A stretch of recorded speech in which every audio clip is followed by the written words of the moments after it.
Eu vou orar para a gente começar o nosso bate-papo aí sobre esse cara tão interessante que é o Dietrich. Vamos lá. Paizinho, eu te agradeço por mais um dia. Obrigado pela oportunidade, Deus, de estarmos juntos como igreja. Que o Senhor me abençoe, Deus, que seja o Senhor falando sobre a vida desse homem que foi tão marcante para a vida da igreja. Deus, nos abençoe nessa manhã. Em nome do seu Filho Jesus. Amém. Gente, como falei, Dietrich Bonhoeffer, esse simpático senhor, morreu jovem, deveria ter uns seus 40 e poucos anos nessa foto, né? O chat aí criado. E a gente pode dizer que ele é um Martin contemporâneo? Essa é a pergunta que eu quero que vocês consigam responder ao final da nossa aula. Vamos falar um pouco sobre a vida dele. Fatos bibliográficos. Infância e estudos. Ele nasceu em Breslávia, hoje Polônia, mas na época era da Alemanha. Então, após a Segunda Guerra Mundial, esse território foi passado para o governo polonês. Deixou de ser alemão e se tornou polonês. Mas ele nasceu na antiga Alemanha ali, mais para o Oriente. Filho de Karl Bonhoeffer, que era um psiquiatra, e Paula Bonhoeffer. O pai dele não era cristão. Era um médico renomado, muito conhecido. Eles tinham boa condição social. E a mãe cuidava dos filhos. E ela era uma cristã genuína. Então, o Bonhoeffer aprendeu muito com a mãe dele. O pai se colocou em oposição em diversas situações da vida dele, principalmente quando ele decidiu por ser teólogo. E a gente vai falar um pouco mais à frente. 6º de 8 filhos.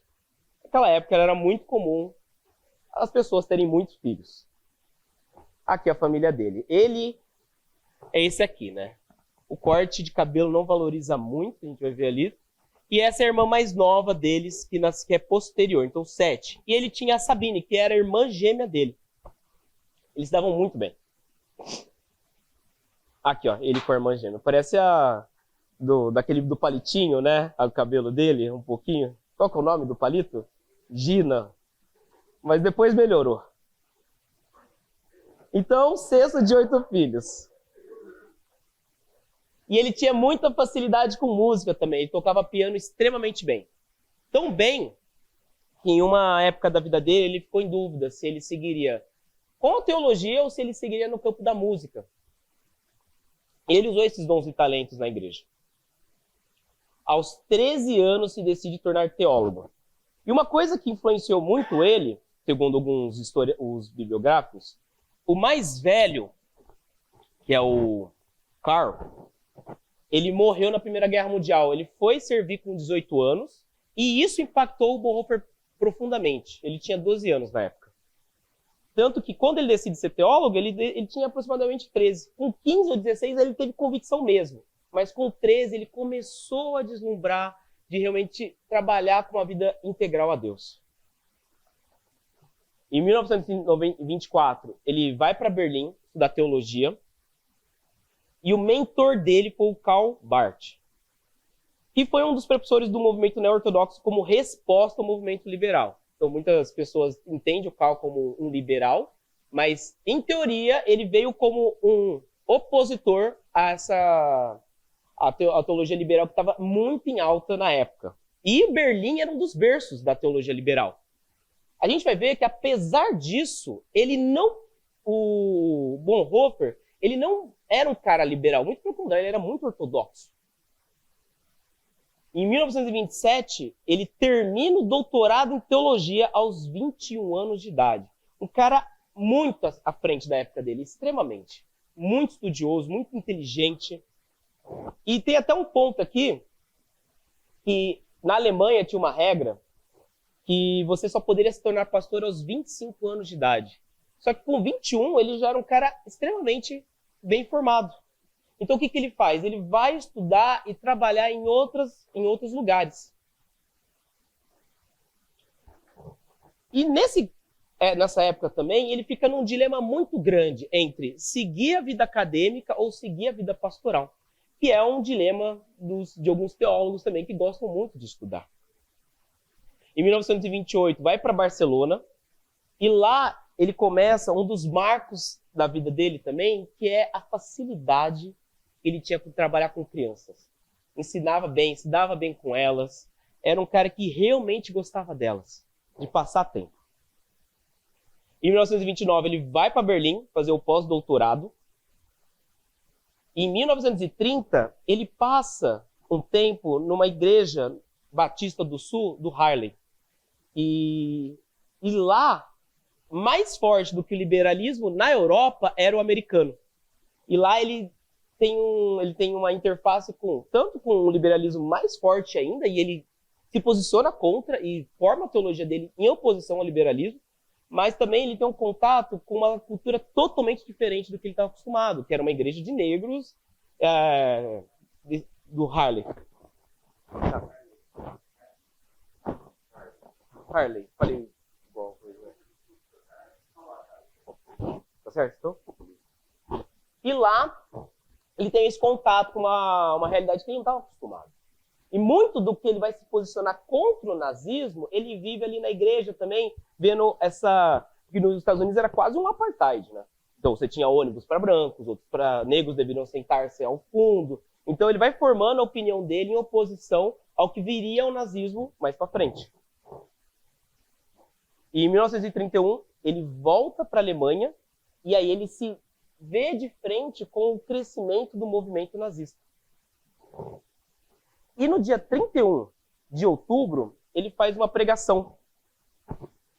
Vendo os perigos do nazismo crescendo e as pessoas não entendendo ainda o que se tornaria no futuro, ele tem uma pregação muito famosa, justamente nesse dia, 31 de outubro, em que ele usa o versículo de Apocalipse 2:4.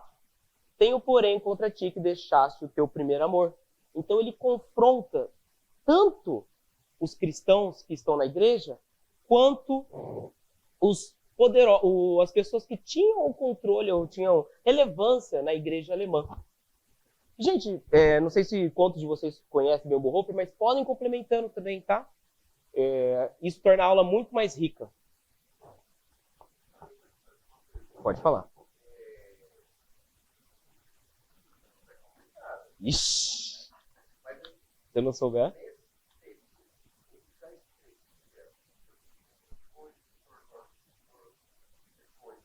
Ele já escreveu algumas coisas, mas ele escreveu muito, principalmente quando ele estava preso. Tem muitas cartas de quando ele estava preso, muitas. Mas também um pouco mais para frente. Eu não sei exatamente a data dos mais famosos, mas eu sei que ele já tinha escrito algumas coisas.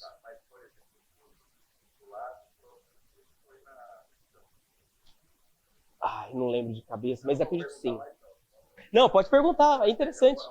Porque tem dois, não.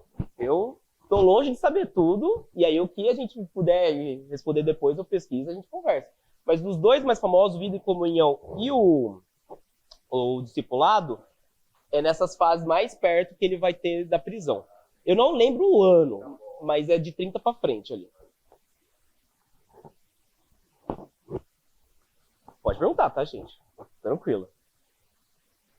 E aí, dado que ele volta para a Alemanha e se dá de frente com o problema nazista, é legal a gente entender o contexto que ele estava enfrentando para ver como que estava a mente do Bonhoeffer diante de todas essas coisas. Então, por exemplo, a gente tem um espírito de revanchismo alemão após a Primeira Guerra Mundial. Então, vamos lá, vamos voltar para um pouquinho aula de história. Tem a Primeira Guerra Mundial e a Alemanha perde, junto com seus aliados. E aí a gente tem o Tratado de Versalhes, que pega o quê? Ele fala, a Alemanha, ó, você é culpada, então você vai pagar por tudo, você não vai ter poderio militar, você, assim, zerou. A Alemanha fica quietinha no seu canto. E isso cria um sentimento de revanchismo. Então o povo alemão se vê com raiva, sabe? Uma vontade de se vingar, a gente tá aqui, perdemos a guerra, mas a gente tá complicado. E o Hitler aparece como um representante de todo o sentimentalismo alemão. Então, às vezes a gente acha que o problema é uma pessoa, né? E o Bonhoeffer veio falar justamente sobre isso, que não, o Hitler, não é que se o Hitler não existisse, não teria nazismo. Mas ele foi o simbolismo, ele foi o cara que representou o sentimento de todo o povo. Pode falar.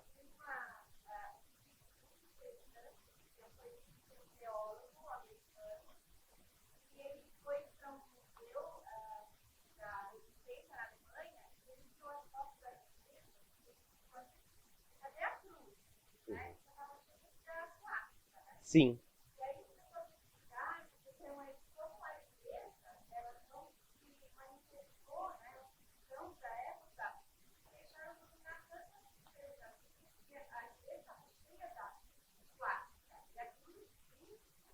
Sim.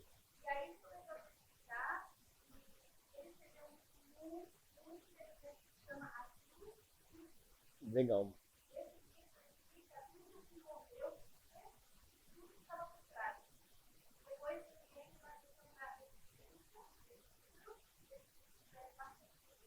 Legal. Ó, ótima indicação da Cris. Então, qual que é o nome do livro, então? A Cruz de Hitler. Legal. Pode falar. O mais recente? Legal.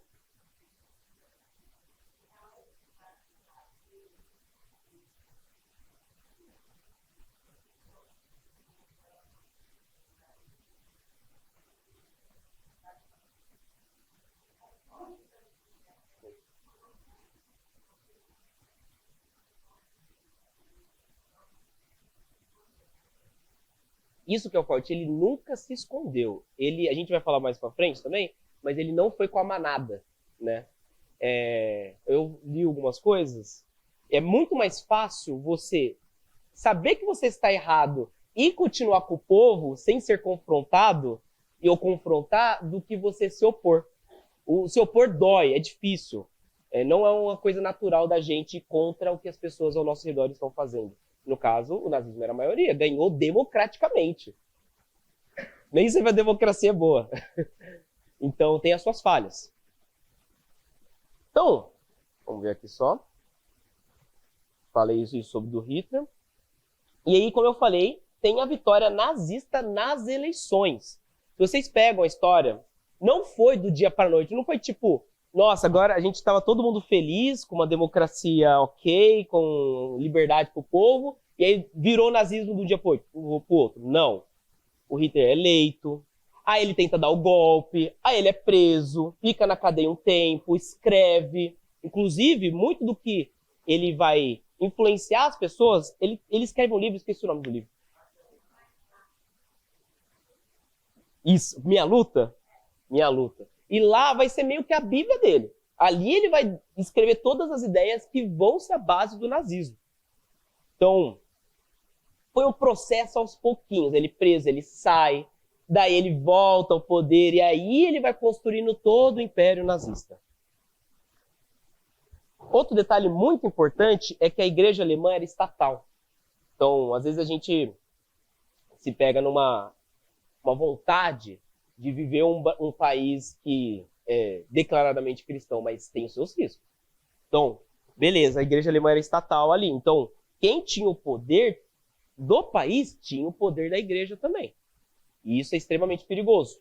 A gente vê o próprio catolicismo, o princípio da queda dele foi a união dele com o Império Romano.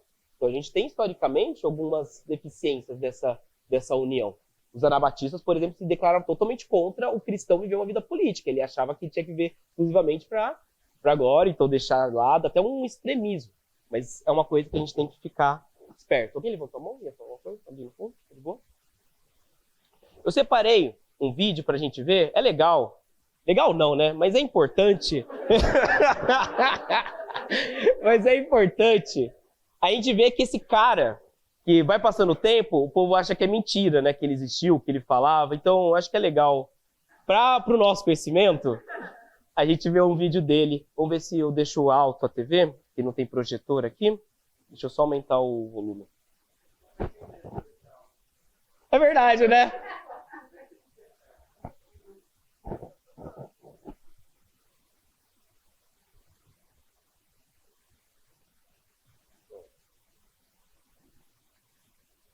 Vai ser.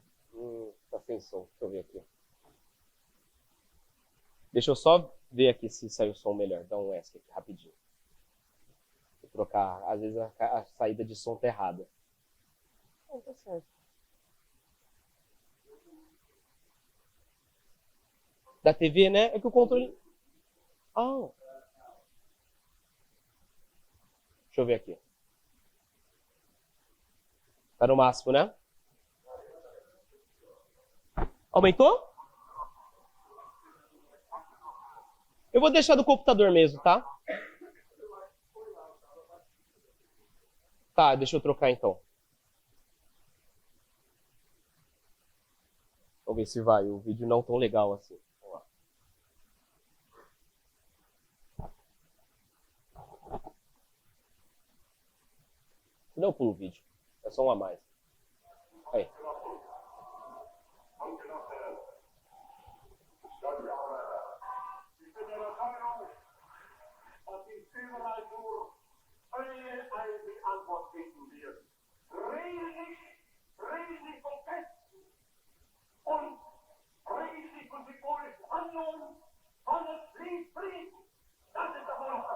Manter a paz. É.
Pode comentar, Cris.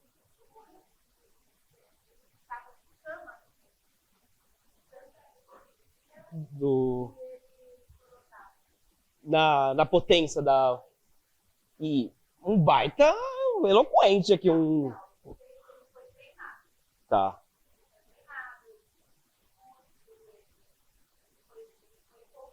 Ele foi feito para esse momento. Sim. Ele só era o representante de tudo isso. Exato. Então, vocês veem a energia, né, que a Cris falou, as promessas, ó, eu tô bancando vocês estão prosperando, eu tô fazendo as coisas pelo nosso povo, que a gente foi reprimido. Pô, é muito fácil conquistar, né, que tem uma das estratégias políticas, é você ganhar as pessoas pelo medo, pela insegurança. Então é muito fácil você conquistar a galera por isso. Quem não quer viver em segurança? Quem não quer passar fome? Quem não quer fazer outras coisas? Promessas de políticos, a gente já está acostumado de diferentes políticos em diferentes aspectos. Uma característica clássica do nazismo, que todo mundo sabe aqui, é o antissemitismo. De onde surgiu isso? De muitos aspectos. Então, tinha uma coisa tanto pessoal do Hitler contra os judeus, então a morte do irmão, que era um médico judeu, que ele culpava por ter morrido. Ele vê a influência que o povo judeu tinha em diferentes aspectos da sociedade. A gente sabe, os judeus são muito relevantes. Ele vê a quantidade de prêmios Nobel que os judeus conquistaram, sendo o tamanho da população deles, é extremamente relevante para um povo minúsculo. Então é um povo que sabe que tem uma influência na sociedade muito grande. E o Hitler percebeu isso. E ele achou no judeu, uma raça que não era ariana também, a oportunidade de encontrar um inimigo. Então, é uma das características de governos que são totalitários ou ditaduras é de achar um inimigo em comum para que una o povo contra alguma coisa. E ele achou nos judeus essa oportunidade. Temos a Gestapo, que era a força de inteligência alemã, então pesquisava, achava infiltrados, que é a galera que vai mover o Bonhoeffer da primeira prisão para a segunda, depois de descobrir os planos dele, que a gente vai falar também. Então era a CIA nazista. E o ponto de que ele toma controle da igreja alemã. Então, por causa do antissemitismo, ele, por exemplo, exclui o Antigo Testamento das Bíblias impressas. E o Bonhoeffer, em oposição a isso, ele começa a escrever ele escreve muito mais teologia no Antigo Testamento do que no Novo, como oposição ao movimento nazista de cortar qualquer coisa judia. Então, fotos, que eu falei, é importante a gente saber o quão real foi isso aqui, ó. Com a Igreja Católica, acordos, a Igreja Católica durante muito tempo ficou em silêncio, algum dos pios que estava no poder, que nunca se posicionou também contra, e é muito criticado por isso. Pode falar.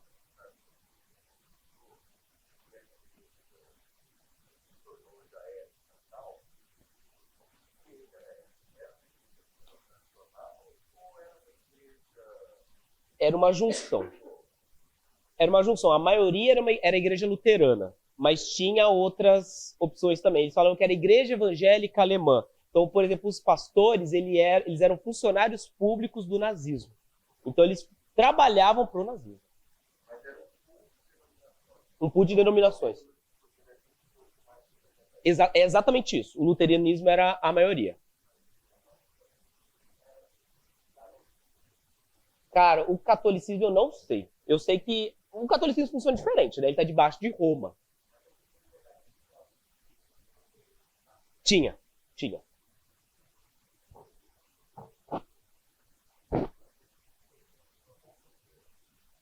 Ele saindo de uma igreja aqui também. Então, o Hitler, ele era frequentador, né? E ele nunca foi cristão, mas ele enxergava no cristianismo a oportunidade desse domínio.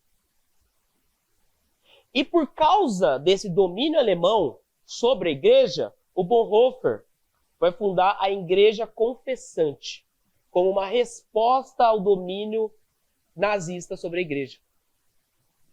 E aí ele tem a declaração de Barmen, acho que é assim, com 3 fortes afirmações.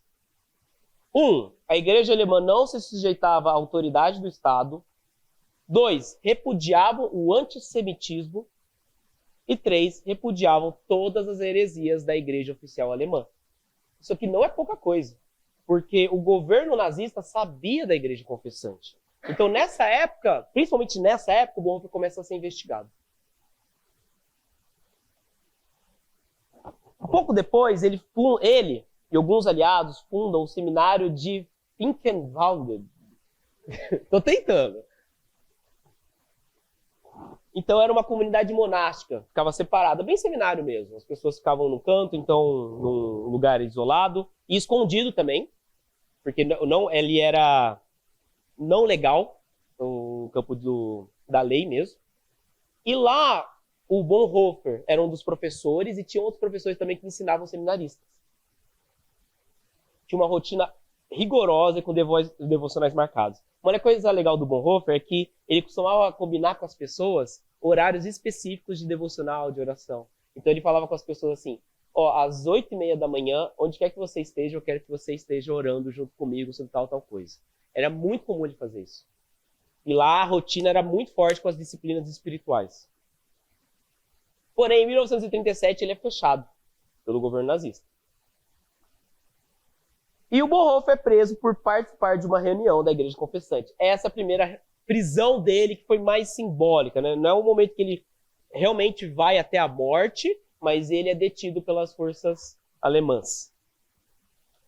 Posteriormente, ele volta para os Estados Unidos.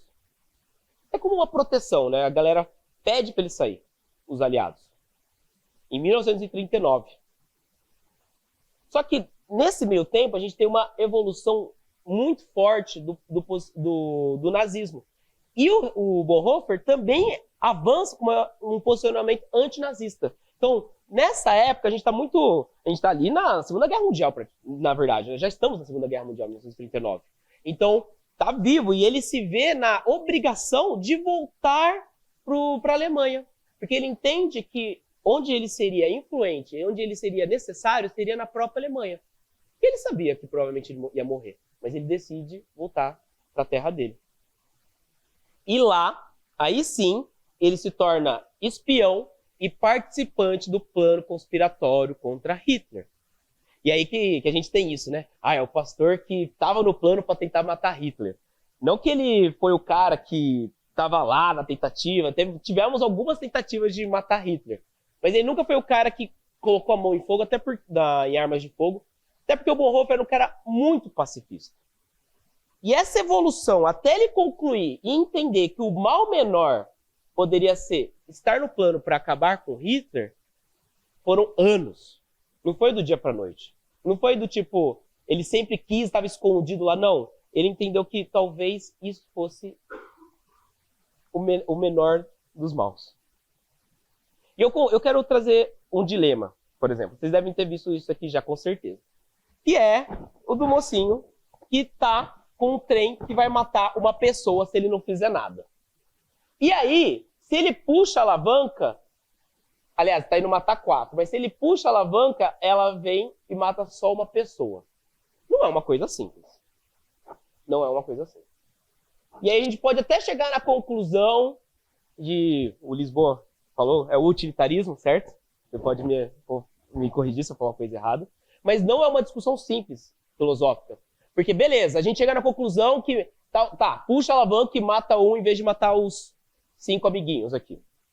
Mas então, a gente pode pegar uma pessoa e tirar os órgãos dela para salvar outras 5 que precisam de órgãos para sobreviver?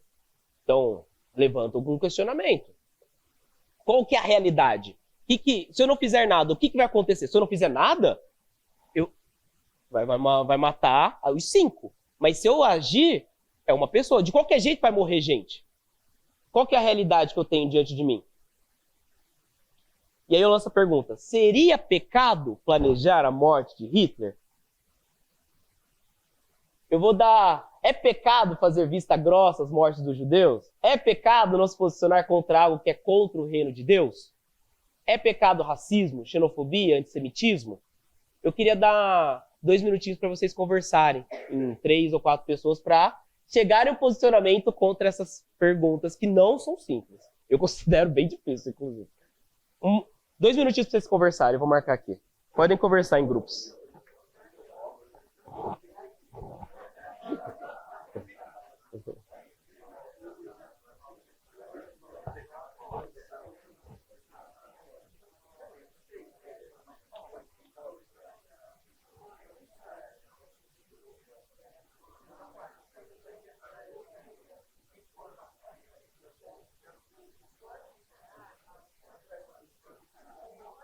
Caramba, tem 10 minutos.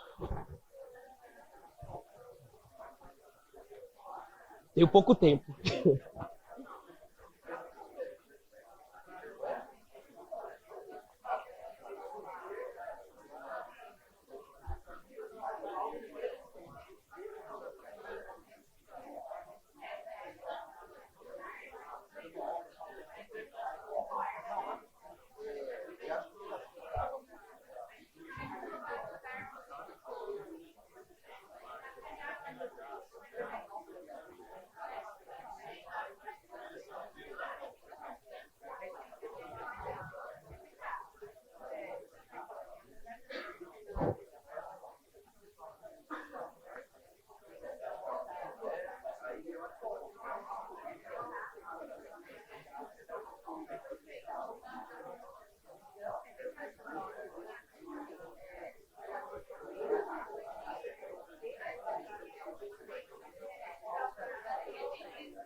E aí, chegaram a uma conclusão?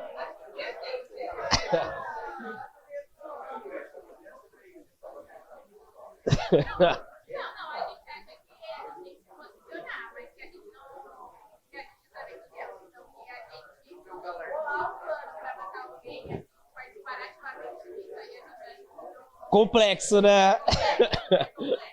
Mas não se posicionar. Deu para conversar? Bora voltar? Vamos lá, gente. Então, alguém quer falar o que conseguiu chegar numa conclusão? Seria pecado planejar a morte de Hitler ou não? O que vocês acham? Alguém quer se arrisca de compartilhar? Opa, por favor.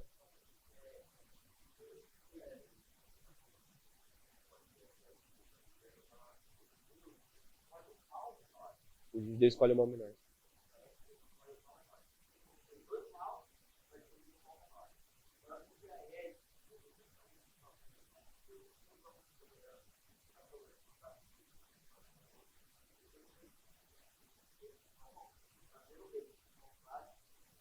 Sim.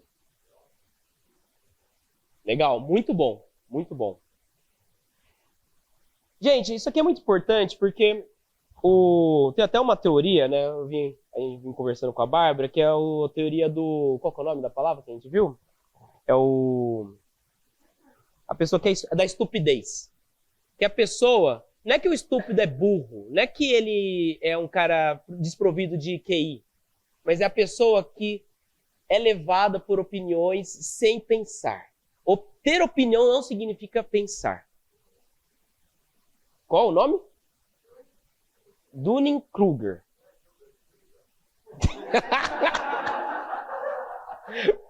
Pode ser. Legal.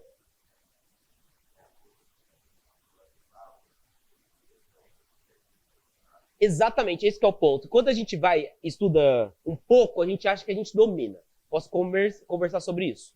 Estuda mais um pouco e você acha que não sabe. Estuda mais, aí você acha que não sabe. E aí quando você se aprofunda de tal maneira que você tem certeza que você não sabe nada. Então, a gente muitas vezes acha que a gente tem que ter opinião sobre tudo, né? Mas o quanto a gente está pensando, a gente está se dedicando a não cair no efeito de manada que os próprios nazistas caíram, por exemplo. Então, é fundamental a gente ter esse pensamento crítico. Nós, como fonte, temos muito forte isso, somos formadores de opinião. Os professores, acadêmicos, engenheiros e assim por diante. E até outras profissões também. Mas a importância de ter os valores cristãos fixados para ter uma cosmovisão cristã e se posicionar da maneira correta diante de coisas. No trabalho, na política e assim por diante. Falar brevemente, ele teve um noivado, e quando eu estava pesquisando sobre o Bonhoeffer, é sempre importante procurar também para ver se o cara tem um podre, né? Senão a gente quase endeusa ele, transforma ele num santo. A única coisa que eu achei que poderia, talvez, colocar uma pulga atrás da orelha contra ele é quando a noiva que ele nunca se casou. Ele foi morto antes de se casar. Que era a Maria von Wedemeyer. E aí ela tinha a metade da idade dele. Porém, todavia, entretanto, a gente vê como um problema, mas naquela época era muito comum essas diferenças de idade, principalmente casamentos arranjados. Então, não sei quão problemático isso é, até porque o que a gente tem de relatos das cartas deles, de pessoas falando sobre o relacionamento deles, sempre foi de muita pureza, de respeito. Então, o que eu procurei dele, que poderia mostrar o lado pecaminoso dele, era isso, que na época nem era tão problema assim. Talvez o único ponto discutível da vida do Bonhoeffer. Falando sobre a perseguição dele, tivemos algumas coisas. Teve a Operação Valkyria, que foi uma tentativa de matar o Hitler. Então eles pegaram uma pasta, colocaram bombas, um infiltrado dentro de uma reunião, e ela explodiu. Machucou o Hitler, mas não o suficiente para matar ele. Não teve nenhum ferimento grave. E aí, por causa dessa falha, aí começou a perseguição do grupo que estava planejando matar o Hitler. Então o Bonhoeffer estava nesse plano Valkyria de maneiras diferentes. Por ele ser pastor e os pastores serem funcionários públicos, então ele estava trabalhando para o nazismo como espião. Então ele conseguia informações através disso. Então é muito provável, não achei nada que firmasse isso com convicção, mas é muito provável que ele se fingiu de nazista para conseguir informações e passar pro time que era contra o nazismo. Tem a Operação 7, que eles salvam 7 judeus. na Suíça, faz um transporte. E ele é preso em abril de 1943 pela segunda vez. E aí ele nunca mais é solto. Ele vai para uma primeira prisão e ele estava vivendo bem. Nessa primeira prisão ele conseguia trocar cartas bem, conversar com as pessoas. Não lembro se ele tinha direito a visitas. Mas era uma prisão minimamente digna, entre aspas, né? Então ele conseguia viver bem. Só que, um tempo depois, acham o diário do líder da conspiração. E ele é transferido para uma prisão da Gestapo. E aí lá ele começa a ser maltratado, passar fome. E aí a fé dele é realmente provada. Aí começa a realmente ser apertado. E em 9 de abril de 1945 ele morre. Faltando 2 semanas para os aliados entrarem na Alemanha.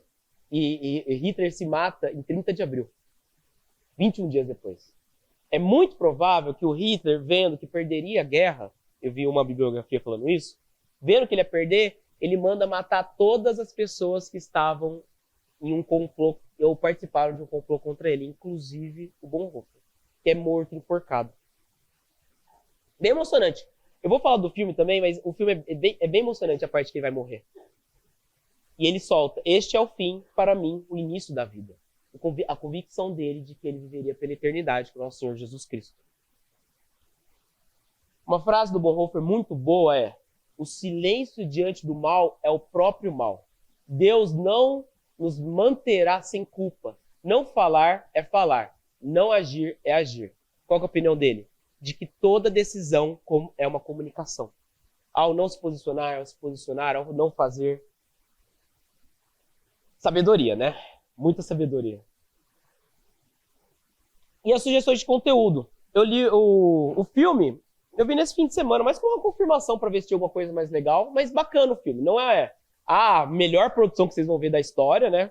Mas é muito interessante para entender como foi a vida dele. Tem algumas coisas que eles não falam, por exemplo, o noivado dele não é citado, a infância dele é bem mais rasa, mas é um filme bacana. Eu gostei bastante. Eu achei no YouTube só, comprei por R$6. Então, ok. Essa bibliografia é boa. Essa é grossa, assim, umas 600 páginas, mas espetacular. Muito boa. Eu não achei no Kindle, em português, só em espanhol. Eu li emprestado de um amigo há uns 2 anos atrás. E, se você só acha a versão física de colecionador. Então, a mais barata que eu achei estava R$170, R$180. Quem sabe é produzida mais no futuro próximo. E os 2 clássicos dele. O Vida em Comunhão eu já li e o do Discipulado eu tô... Ah, não. A versão antiga nova. Vou passar o Discipulado. Na hora de passar os slides, se vocês quiserem, aqui tem um link com o Bibotal, que é um podcast que eu gosto bastante. Eles falam sobre o livro do Vida em Comunhão também. Só clicar lá depois que vocês vão ter acesso. E aí sim o Discipulado. O Bonhoeffer, ele se destacava muito por ser um baita escritor. E eu queria finalizar lendo um poema dele. Chama... Cris, você me ajuda? E aí a gente fez a tradução. Eu achei uma tradução e confirmei, depois com alguns falantes de alemão aí. E o ChatGPT também. E aí a gente vai ler aqui.